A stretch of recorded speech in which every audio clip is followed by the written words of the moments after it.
Yesterday I made a video talking about how romantic love does not benefit the black community. But this is kind of like a part two, which is, are we too traumatized as people for actual love? Again, are we traumatized or too traumatized as people for actual love? Individually, are we too traumatized, meaning the way somebody grew up, the things that they saw or been afflicted of, are those things holding them back from actual love? And then as a community, what we've been through as a community, us not healing properly, does that affect the way that we love? Because a lot of people have past traumas in their individual lives that prevent them from actually loving properly, either receiving or giving love. And as a community, have we been so damaged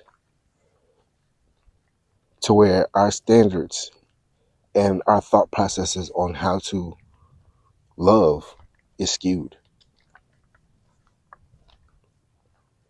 Because like I said, love for us is different than a lot of other people. A lot of people can afford the romantic sense of it, the Disney aspect of it. But for us, it's more about survival. And are we past the point now where we can't even embrace that part or that aspect of it, of even teamwork? Like I said, take romance out of it. Just the teamwork aspect, the building aspect, the getting along aspect. Are we too traumatized as a people to even get along with the opposite sex?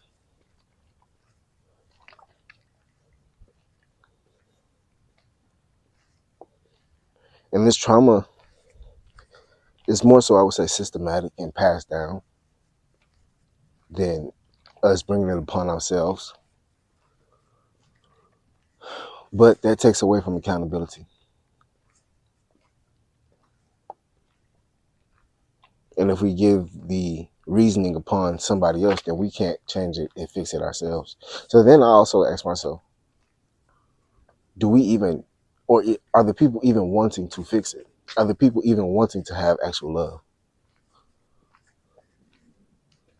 Or do we love being in this victimhood mentality that's our new identity, that unconsciously, subconsciously, we get into these relationships hoping that it fails, or embracing the impact, or bracing for impact of when it fails, instead of seeking for the happiness or longing for the happiness?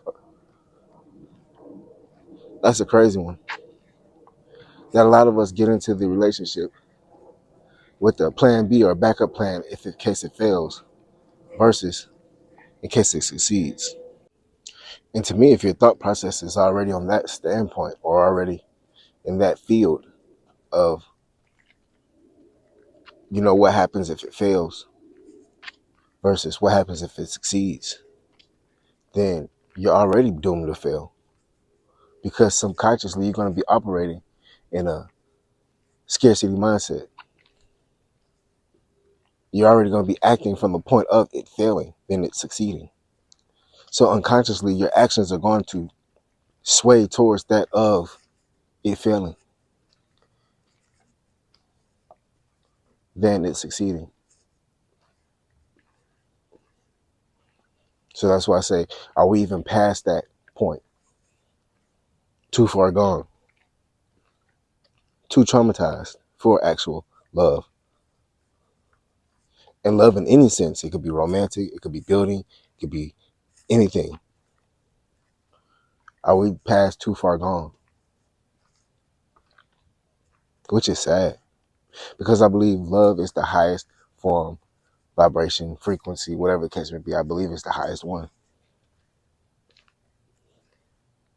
And it's sad when your people are too far gone to actually embrace it and enjoy it. And I'm not talking about the Disney, romantic love. I'm not talking about that. But I'm talking about love that comes from respect, that comes from admiration, that comes from desire, that comes from teamwork. That's the one I'm talking about. Or are we just at a point where it's every man or every woman for himself? Which is sad, because then everything becomes transactional. But like I said, we look at it now, everything is transactional, whether we want to admit it or not. Even husbands who are married to their wives, a lot of things become transactional. Wives with their husbands, a lot of things become transactional. Even people looking for mates and this and this. Seems like we're moving on transaction than love, or transaction than respect. And transaction comes from survival. So it seems like that's where we're already at. Morning, morning.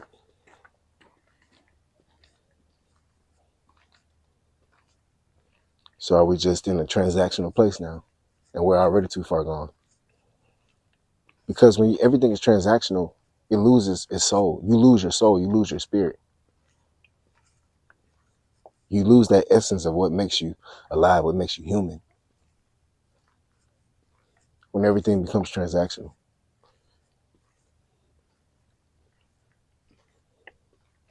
It's like you have sex that's transactional. You don't have no sparks. You're losing energy.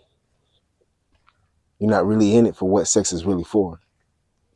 Even if it's not for the, procreation part of it, but for the energy. It lost its meaning. It lost its effect when it's just become transactional. You lose the meaning of life when everything becomes transactional. So I say, is that the point that, well, not is that the point where we're at, because I've already discussed that that's where we're at, but what comes after it being transactional? What happens when the transaction is not enough? Or is the transactional, love or transactional relationships, is that the bottom? Is that it? Once it's there, it's no more under that. That's the big question. Anyways, greatly do appreciate y'all for listening. It's your favorite cousin Rich. Y'all be safe out there. Love and blessings.